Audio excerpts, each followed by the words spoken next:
My name is Sam Taunton. I'm 25. I currently live in Brunswick in Melbourne. I'm very nervous. I'm very worried. Normally I perform to like 8 or 9 people. So 1,500 people, I'm like fucking shitting myself. And I'm hoping I can make at least one of them laugh, or 10 of them laugh maybe. And if 10 laugh, maybe that'll trickle on to 20 and 30, and then maybe I can get at least like a 500 out of 1,500 seats. That'd be a pretty good laughter ratio. So that's what I'm aiming for. He's a Christmas tree farmer turned digital media dude from Victoria. It's Sam Taunton.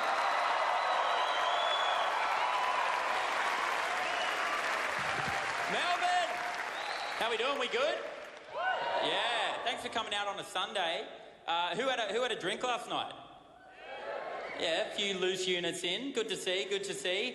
I grew up in a pretty heavy drinking culture, right? My friends and family all drank a lot. So last month I actually made the pretty big life decision to quit drinking at some stage in my life, right? Like, I'm not going to quit now. Like, that's ridiculous, right? Like, because I'm in my 20s, right? Like, I'm at the top. I'm at the peak of my drinking game. Do you know what I mean? Like, if I quit drinking now, it's like the musical equivalent of Wolfmother just releasing one platinum record, then breaking up, right? Like I'm going out like John Farnham, right? So I'm just like 25 cracks of quitting, then relapsing every few years to tour the local RSL circuit.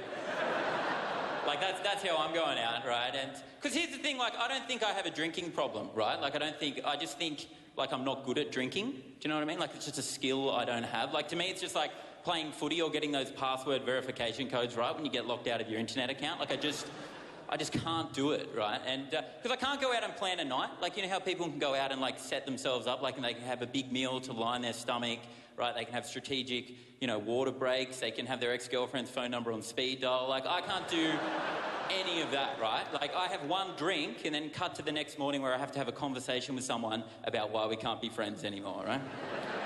And just having Nam-style flashbacks trying to order a kebab. Like, That's my drinking history. And I was reading an interview the other day with Tom Hafey, the late AFL player, and he was a famous non-drinker, right? His big thing was like, why would I have a drink when I can just have a cup of tea, right? Like, surely, like, a beer couldn't be better than a cup of tea. And, I kind of agree with him, right? Because I love tea. I'm a mad tea fan. I drop fat stacks at T2 all the time, right? I love tea.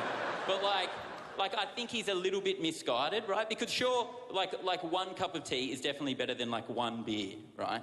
But like 10 beers, right? Like 10 beers are so much better than 10 cups of tea, right? Like it's very hard to have 10 cups of tea then tell your boss to fuck off at the work Christmas party, right?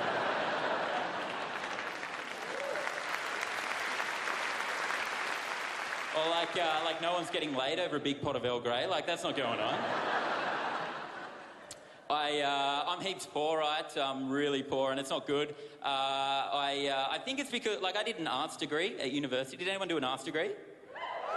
All right, I thought most of you would be too embarrassed to say something, but that's pretty cool. I did an arts degree, and I always liken doing an arts degree to having a serious heroin addiction, right? It's just like, it's 4 years of constant bad decisions followed by, like, 30 grand worth of debt, right? You just end up in the same place, right?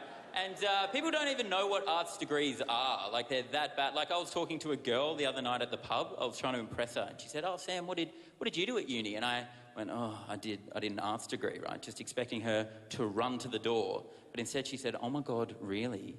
You're an artist, right? That is so... what do you do? Is it graphic or is it paint? And I had to stop and I said, no. I'm an artist in the same way a Subway sandwich artist is an artist, right? Like, we have the same skill set, right?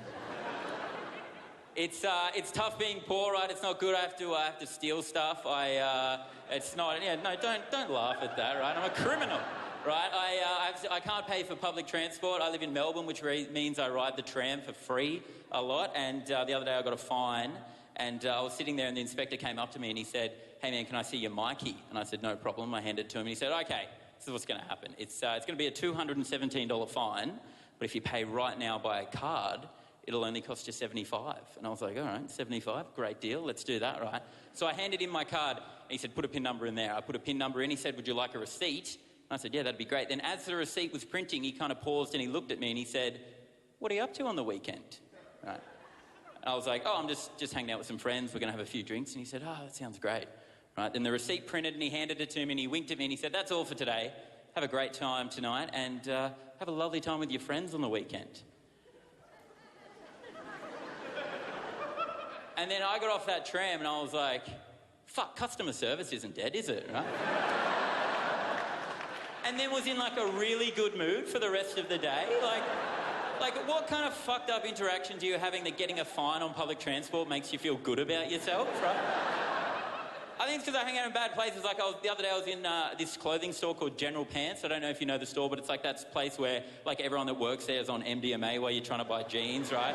And like I went up to this guy that I assumed worked there. He was wearing like half a ripped floral shirt and like a sailor's hat. And I was like, hey man, are these the only plain t-shirts you have? And he kind of stopped and looked at me and he goes, fucking A. What kind of an answer is fucking A? And I got really upset, right? I got really offended. I was like an affluent grandma that writes letters of complaint to the SBS, right? And I said to him, I was like, man, you can't just talk to people like that. You can't treat people like that. Like, how did you even get this job? And he turned around and he looked at me and he said, mate, I did an arts degree. Right. Thanks, guys. You've been great. Let's hear it for Sam Taunton.